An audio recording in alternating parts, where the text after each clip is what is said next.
Medicina e Saúde 2024, a comunicação inteligente em temas de saúde em linguagem de fácil entendimento para o Vale do Paranhana. E hoje, então, com prazer aqui de receber o professor Ivan Jardim, para que a gente converse aí um pouco sobre o tratamento da dor, uma abordagem não farmacológica e não invasiva, com base em alguns princípios importantes que envolvem principalmente o exercício físico. Bom dia, professor Ivan Jardim, bem-vindo. Bom dia, Marcos, bom dia a todos. Prazer estar aqui com vocês. Então, Ivan, fala um pouco dessa abordagem que tem revolucionado o tratamento das dores, né? E sou um pouco suspeito também para estar falando, mas, né, sou um dos clínicos aí que tem atendido e realmente algumas dezenas de pessoas já têm sido beneficiadas, né, por essa abordagem que o senhor desenvolveu, né, ao longo dos anos de estudo aí. Então, Marcos, a questão toda é a seguinte, a questão que eu detectei que estava necessitando de atenção é o fato de que aqui no Brasil a premissa da dor provém do fato de que você deve ter alguma coisa física, estrutural, que está causando aquela dor.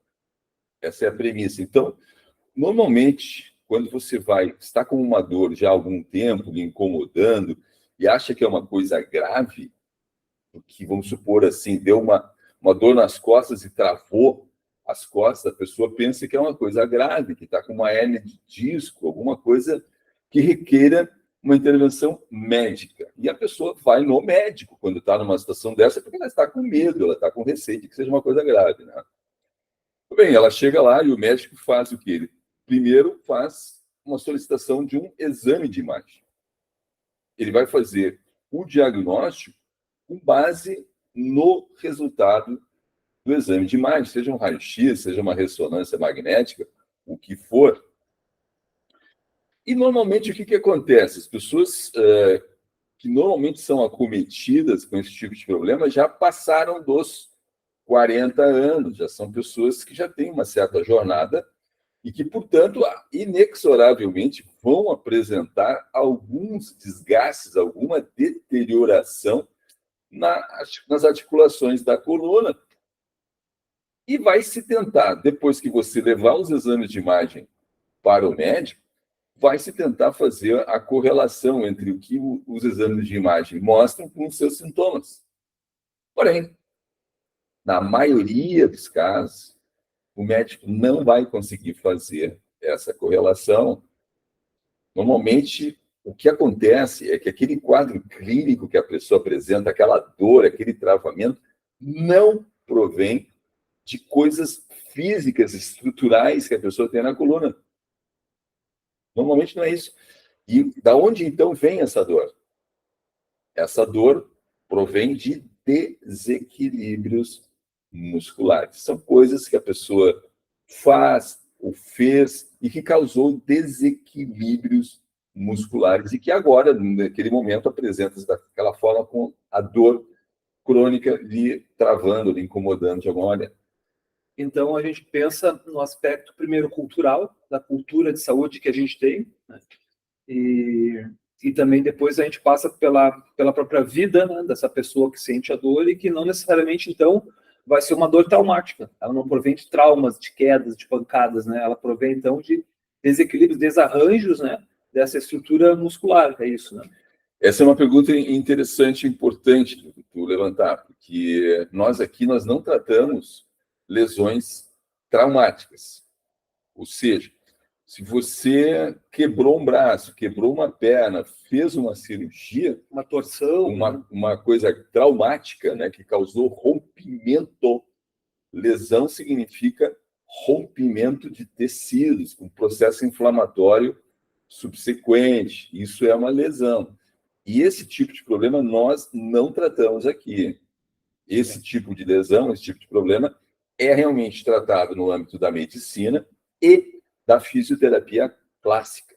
Então, se a pessoa chega para ti, professor, e reclama, né, dessa dor, e como é que tu faz esse diagnóstico? Como é que tu vai se separar? É para eu atender ou eu não consigo atender? Como é que se faz? A primeira pergunta que eu faço é se a instalação dos sintomas foi súbita ou se é insidiosa, ou seja, se ela ocorreu algum evento que a partir dali começou a sentir o problema, ou se essa instalação começou devagarinho, e foi aumentando e foi piorando.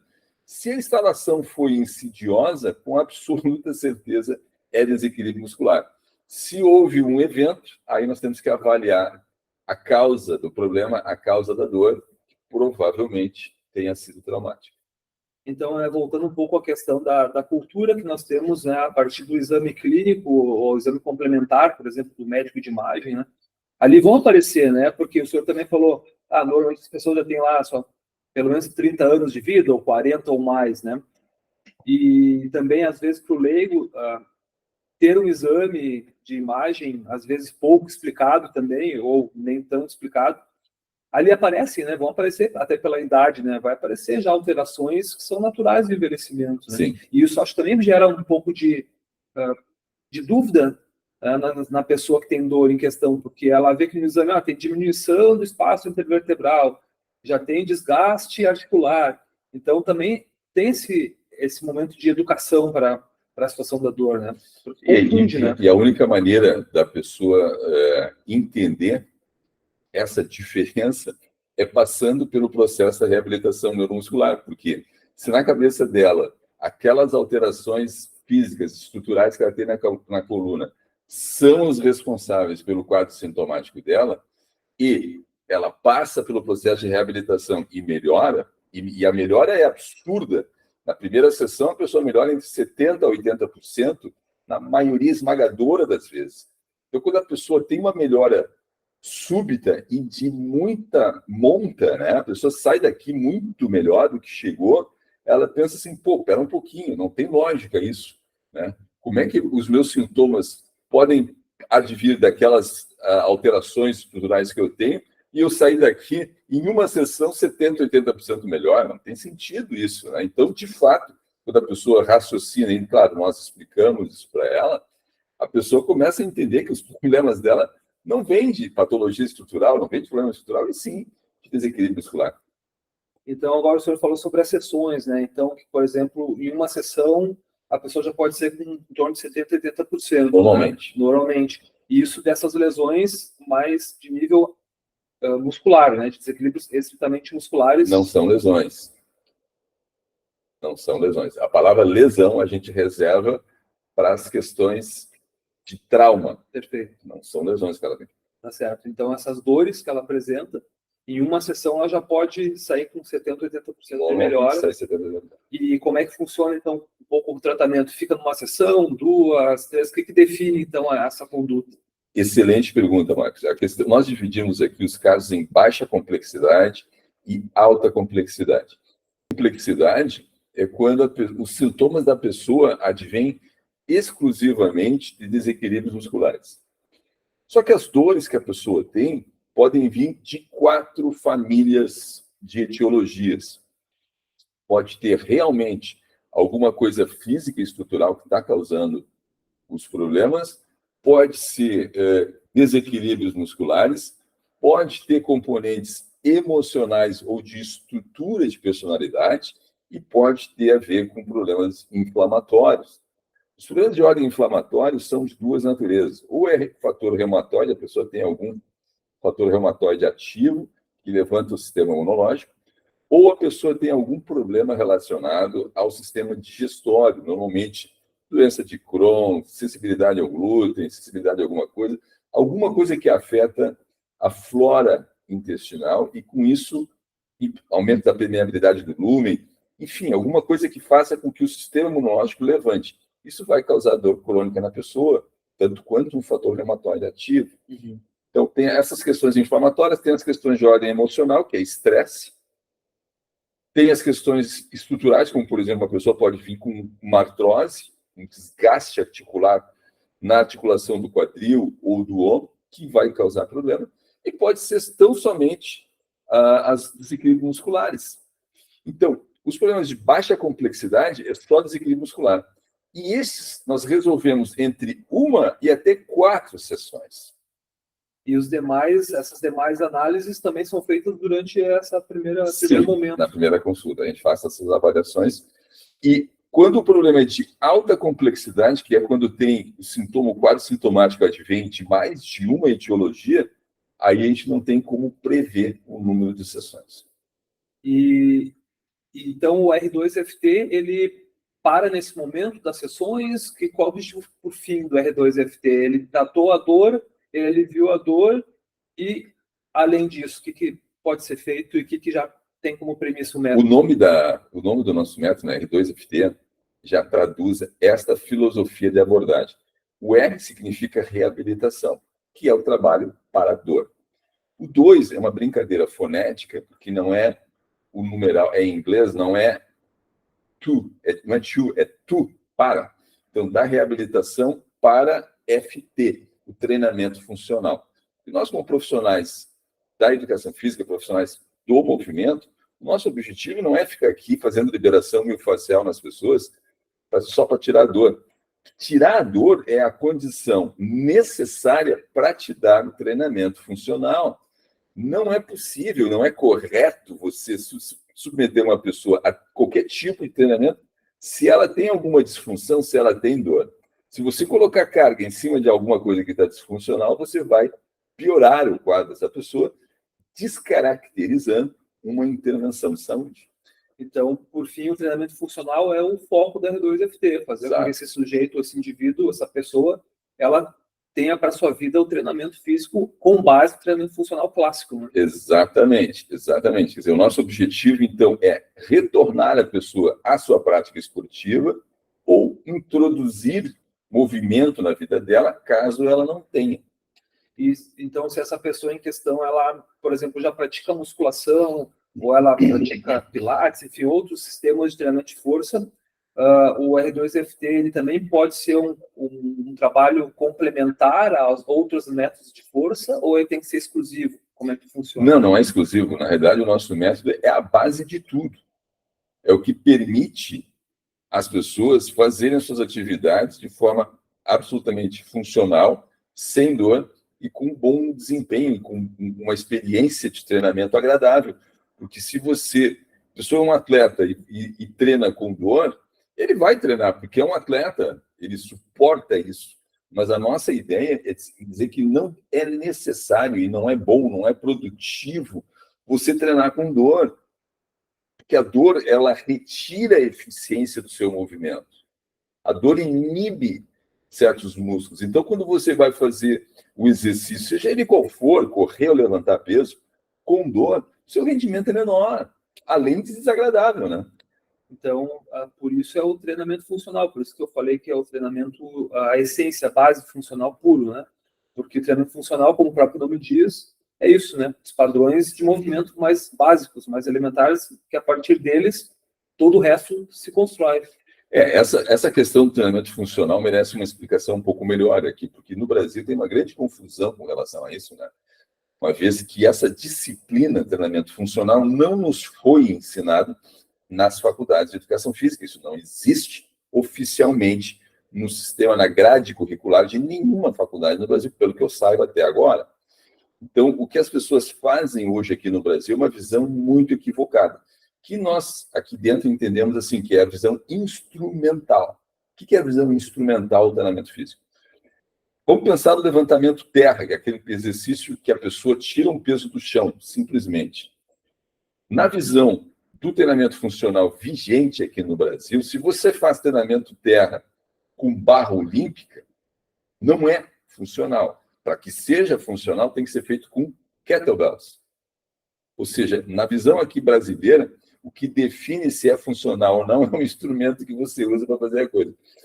E a visão que nós adotamos aqui é a visão vigente e corrente em todo o mundo. É o que todos os grandes treinadores do mundo inteiro usam. Todos. No caso, o treinador que a gente mais se referencia aqui é o Michael Boyle. Então, eu traduzi 2 livros do Michael Boyle, eu sei bem como é que o Michael Boyle pensa e concordo com quase tudo que ele fala. Então, é a visão que a gente utiliza aqui na R2FT. E que é treinamento funcional para nós aqui? Subsistemas do core, que são essas pranchas aqui atrás. Subsistemas do core, porque isso aqui é o fundamento, isso aqui é o alicerce de qualquer outra coisa. Se você não tiver um core funcional, você não consegue fazer nada direito. Nada direito. Então, a primeira providência é restaurar o funcionamento dos 5 subsistemas do core. E a segunda providência é ensinar essa pessoa os padrões fundamentais do movimento humano, a começar pela ventilação, pela respiração. Então, nós temos os padrões de membro inferior, os padrões de membro superior e a ventilação. Perfeito. Então, realmente tem essa confusão, digamos assim, essa falta de entendimento sobre o que é o treinamento funcional, né?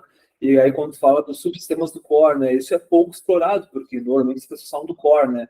Do core, como se fosse apenas a parede abdominal, né? E não é só, né? Não é somente a parede abdominal, existem os subsistemas, assim como os mapas também de estudos anatômicos, não é isso, né?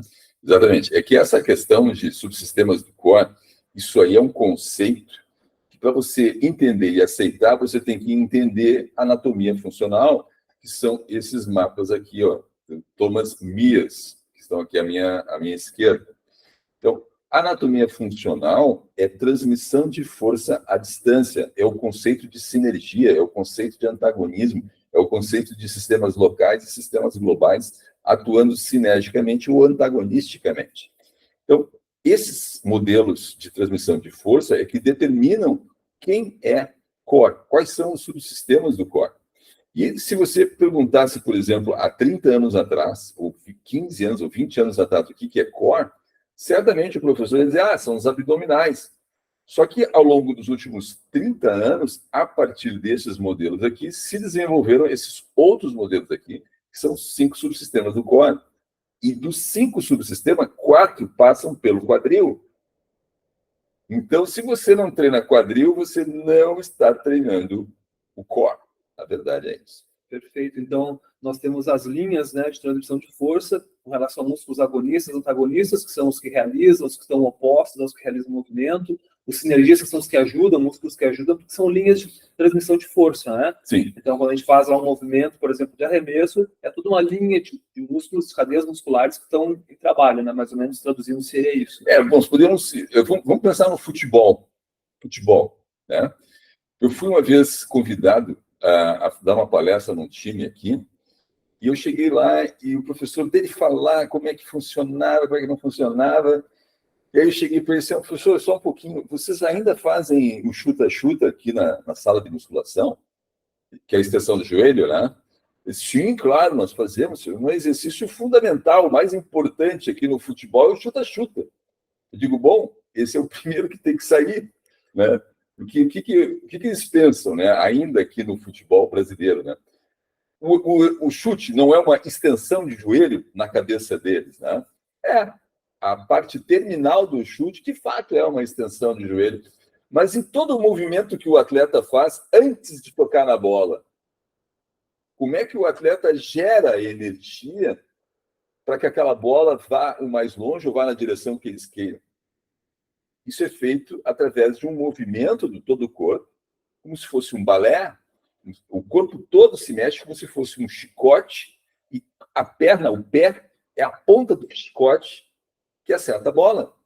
Não é a extensão de joelho, é todo um conjunto de músculos no corpo todo que provê a energia necessária para dar aquele chute. Logo, fazer chuta-chuta é uma forma grotesca, atrasada, de pensar nessa questão de aumentar a força, porque aumentar a força do músculo, no caso da coxa, do quadríceps, não vai melhorar a qualidade, a função do chute do atleta do futebol. Não vai? Inclusive, muitos problemas, como o senhor disse, provém do quadril, né? E no caso específico do jogador de futebol, quantas lesões tem na parte de trás da coxa, na parte de dentro da coxa? Por quê? Porque eles treinam muito a parte da frente e causam um baita de desequilíbrio. Eles não treinam a parte de trás, não treinam a parte da frente da forma como deveriam fazer. Porque no futebol, claro, tem as lesões de contato. O futebol é um esporte de contato. Mas tem muitas lesões no futebol que são de não contato. E essas lesões de não contato são lesões causadas pela incapacidade do corpo do atleta de absorver e dissipar as energias cinéticas que são colocadas no corpo do cara. Quando ele está correndo numa direção, tem que parar, trocar de direção, frear, reacelerar. Tudo isso o corpo do atleta tem que estar preparado para receber, senão o tecido não aguenta. Perfeito.